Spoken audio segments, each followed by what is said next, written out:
Hello అండి, అందరికీ నమస్కారం. మన తెలుగు సాహిత్యం ఛానల్కు స్వాగతం.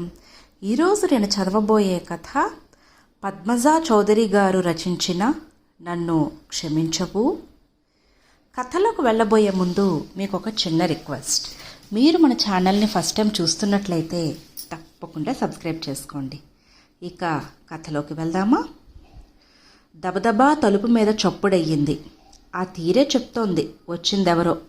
అప్పటికే ఆడపిల్లలిద్దరూ తమ గదిలో పడుకున్నారు. గదిలో లైట్ వెలుగుతోంది కాబట్టి ఇంకా నిద్రపోలేదని అర్థం. మగపిల్లవాడు తన గదిలో పడుకున్నాడు. అతడెప్పుడో నిద్రపోతే గౌరీదేవి వెళ్ళి దుప్పటి కప్పి లైట్ తీసి వచ్చింది. ఇక మిగిలింది ఇంటి ఇల్లాలు. ఆమెకు తెలుసు వచ్చింది తన నాదుడేనని. లేచి కూర్చొని కూతుళ్ల గదికేసి చూస్తుందే తప్ప వెళ్ళి తలుపు తీసే ప్రయత్నం చెయ్యలేదు. రోజు జరిగే తంతె అయినప్పటికీ ఏ రోజుకు ఆ రోజు కొత్తగా టెన్షన్గా ఉంటుంది.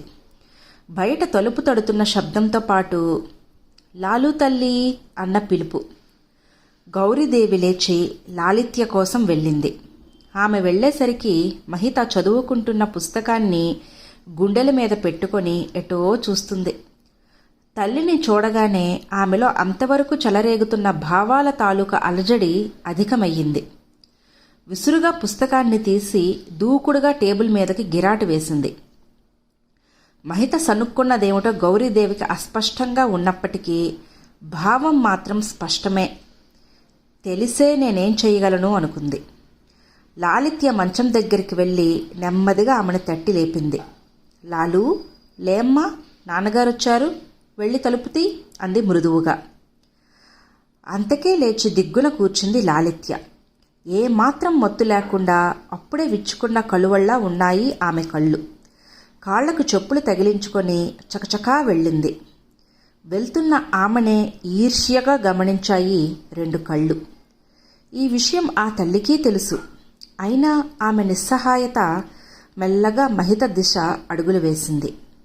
అప్పటికే మహిత దుప్పటి కప్పేసుకుంది. అమ్మా మహి అంది ప్రపంచంలోని అనురాగాన్నంతా రంగరించిన రాగంలో.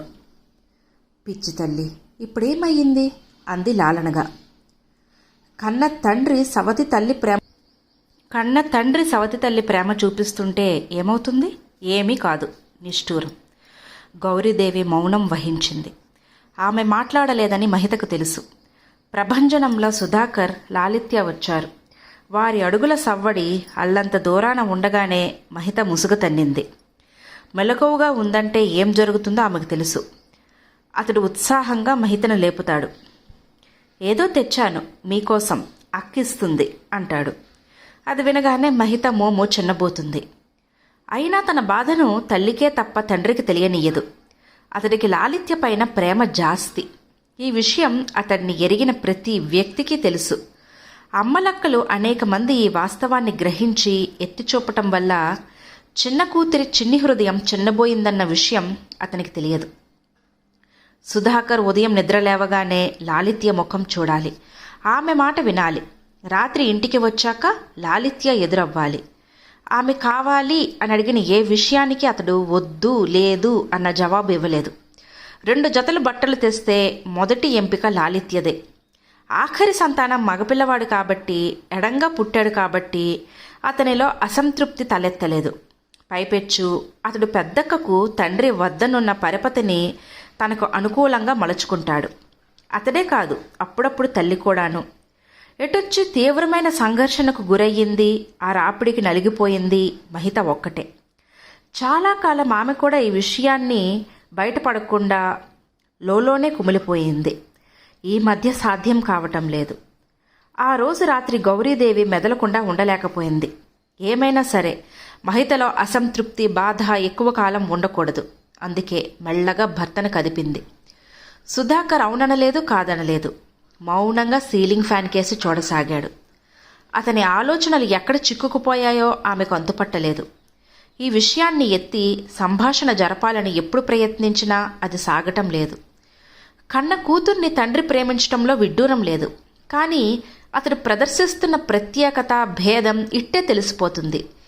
ఏది ఎలా ఉన్నా ఈ విషయం ప్రస్తావించినప్పుడు అతడు అలా ఏదోలా ఎందుకు అయిపోతాడో ఆమెకు అర్థం కావట్లేదు. ఆమె చెప్పిందంతా విని అతడు తేలిగ్గా కొట్టేశాడు. అన్నీ నీ అనుమానాలు. మహితను నేను సెకండ్గా చూడటం ఏమిటి? అబ్సర్డ్ అన్నాడు. మహితకు 7వ ఏట జ్వరం వచ్చి ప్రమాదంగా ఉంటే రాత్రింబవళ్ళు సేవ చేసిందెవరు? ఈ చేతులు కాదు. మళ్ళా ఆడపిల్ల పుట్టిందని మీ పుట్టింటి వాళ్ళు, నా తరపు వాళ్ళు నిందిస్తూ ఉంటే ఆమెను కిందన పడుకుంటే ఖండించింది ఈ తండ్రి హృదయం కాదు. ఆమెకు మహారాజ్ఞ గౌరవాన్ని కలిగింపజేసింది ఈ కన్నప్రేమ కాదు. అందరి విషయం వదిలే, నువ్వు ఇంతేనా నన్ను అర్థం చేసుకుంది అన్నాడు ఉద్వేగంగా. భార్య ఇక మాట్లాడలేదు. ఆమె విడిచిన నిశ్శబ్ద నిట్టూర్పు నిషీదిలో కలిసిపోయింది. ఉదయమనగా స్నేహితులతో వెళ్ళిన సుధాకర్ మధ్యాహ్నానికి గాని రాలేదు. వస్తూనే హుషారుగా లాలు అంటూ వచ్చాడు. టీవీ చూస్తున్న లాలిత్య లేచి గబగబా ఎదురెళ్ళింది. ఆమె కన్నా ముందు అలర్ట్ అయిన వ్యక్తి మహిత. ఉచ్ఛ్వాస నిశ్వాసలను బిగబట్టి లాలిత్య వెళ్ళిన దిక్కే చూడసాగింది. తండ్రి అంత సంబరంగా పిలిచాడంటే ఏదో అనూహ్యమైనదే తెచ్చుంటాడు. ఆ తెచ్చేది అక్క కోసమని, తనకు లభించే భాగం ఆయాచితమేనని ఆమె నమ్మకం. ఎన్నో మార్లు తిరస్కరించాలని దృఢంగా భావించి కూడా అలా చేయలేకపోయింది. లాలిత్య వెనుకే సుధాకర్ వచ్చారు. అతని చేతిలో ఉన్న బుట్టకేసి అందరూ కుతూహలంగా చూశారు, మహిత తప్ప. కాంతారావు వాళ్ళ తోటకి తీసుకువెళ్ళాడు. పూలను చూడగానే లాలూకి ఇష్టం అన్నాను, అంతే. బుట్టెడు పూలు కోయించాడు. అమ్మా లాలు, నువ్వు తీసుకొని అమ్మకు మహితకు ఇవ్వు అన్నాడు. లాలిత్య అరచేయంత పచ్చగులాబీ తీసుకొని మహితను సమీపిస్తుంటే మహిత తృణీకారంగా చూసి అక్కడి నుంచి లేచి వెళ్ళిపోయింది. తల్లి నిశితంగా గమనించింది. తండ్రి తెల్లబోయాడు. అతనికి అదొక షాక్. గంభీరంగా హుందాగా మసిలే మహిత ఇలా ప్రవర్తిస్తుందన్నది అనూహ్యం. గౌరీదేవికి మాత్రం తెలుసు ఇలా ఎప్పుడో జరుగుతుందని. అది ఇంట్లో చోటు చేసుకున్న కోల్డ్ వార్కు సూచనే కానీ ముగింపు కాదని. ఆ మధ్యాహ్నమంతా మహిత మూడీగానే ఉంది. ఆ విషయం తెలిసి తండ్రి ఏమీ చేయలేకపోయాడు. అతనికి తప్పనిసరిగా బిజినెస్ మీద బయటకు వెళ్లాల్సి వచ్చింది. వెళ్ళిపోతున్న తండ్రిని కిటికీలో నుంచి చూసింది మహిత. ఈయన మీద నాకే ప్రేమ లేకపోతే ఇప్పుడు నాకే బాధ ఉండేది కాదు కదా అనుకుంది. ఆ రాత్రి సుధాకర్ వచ్చేసరికి బాగా పొద్దుపోయింది. లాలు అని పిలిస్తే ఎదురొచ్చిన భార్యను చూసి భ్రుక్టి ముడిపడింది. లాలుకేమయ్యింది అన్నాడు కంగారుగా. లాలు బాగానే ఉంది కానీ రెట్టించాడు. మహి లేదు. లేదా? ఎక్కడికి వెళ్ళింది? ఎప్పుడు వెళ్ళింది? ఎందుకు వెళ్ళింది? ముందు మీరు లోపలికి రండి. అలస్టిగా కూలబడిన అతడి చేతికే లెటర్ తెచ్చిచ్చింది. 1000 సందేహాలు ఒక్కసారే ముప్పిరిగొనగా అదురుతున్న హృదయంతో చదవసాగాడు. అమ్మా, నేను ఇంట్లో ఉండలేకపోతున్నానని నీకు తెలుసు, ఎందుకో కూడా తెలుసు. అయినా నన్ను సంజాయిషి అడుగుతావా? నువ్వు అడిగినా మానినా సంజాయిషి ఇచ్చుకోవలసిన బాధ్యత నాకుంది. ప్రతి క్షణం కన్నతండ్రి చేత సెకండ్గా ట్రీట్ చేయబడుతున్న నా హృదయానికి తెలుసు అందులో ఎంత వ్యధ ఉందో. అబద్ధమని నావి అన్ని అపోహలని కొట్టివేసే ప్రయత్నం చేయకమ్మా. నీకు తెలుసు నిజానిజాలు. ప్రతిరోజు అవమానించబడటానికి దీన్ని నేను అవమానమని అంటున్నాను. ఒకవేళ అది తప్పైతే నా ఈ భావానికి సరైన పదం లేదు. నా మనసును రోజు కొంచెం కొంచెంగా చిత్రీకబట్టడాన్ని ఇక ముందు ఎవ్వరినీ చెయ్యనివ్వను. నా మనసును, ఆత్మగౌరవాన్ని కాపాడుకోవాల్సిన బాధ్యత నాకుంది. ఏ చిన్న ఉద్యోగం దొరికినా చాలు, నన్ను నేను పోషించుకుంటాను. ఎలాగో నాకు మైనారిటీ తీరింది కదా. ఈ విషయంలో నీకు బాధ కలిగిస్తున్నందుకే నాకు బాధగానూ సిగ్గుగానూ ఉంది. అయినా తప్పటం లేదు. నన్ను క్షమిస్తావు కదూ? నీ మహిత. భర్త హృదయం తల్లడిల్లటం ఏమాత్రం ఇష్టం లేక అతడు లెటర్ చదవటం పూర్తి చేస్తుండగానే చెప్పింది గౌరీదేవి. వేణుని పంపించాను మహి ఫ్రెండ్స్ ఇళ్లకి. దీపా వాళ్ల ఇంట్లో ఉంది. సుధాకర్కి తక్షణ కర్తవ్యం స్ఫురించగా, వేణుని పిలు, వెళ్తాను అన్నాడు. వేణుతో పాటు గౌరీదేవి కూడా బయలుదేరింది. వెళ్ళబోతున్న పాదాలు లాలిత్య గది ముందు ఆగాయి. లాలు అన్నాడు. ఆ కంఠంలో అదే లాలిత్యం. ఆ పిలుపులో ఏదో ప్రత్యేకత. ఎక్కడో ఎవ్వరికీ అర్థం కాని క్షమాపణ. అది ఈనాటిది కాదు. అతని పిలుపుకు బదులు రాలేదు. మామూలుగా లాలిత్య ఈ సమయానికి నిద్రపోతుంది. కానీ ఈ రాత్రి నిద్రపోలేదని అతనికి తెలుసు. వెళ్ళి ఆమె మంచం ముందు నించున్నాడు.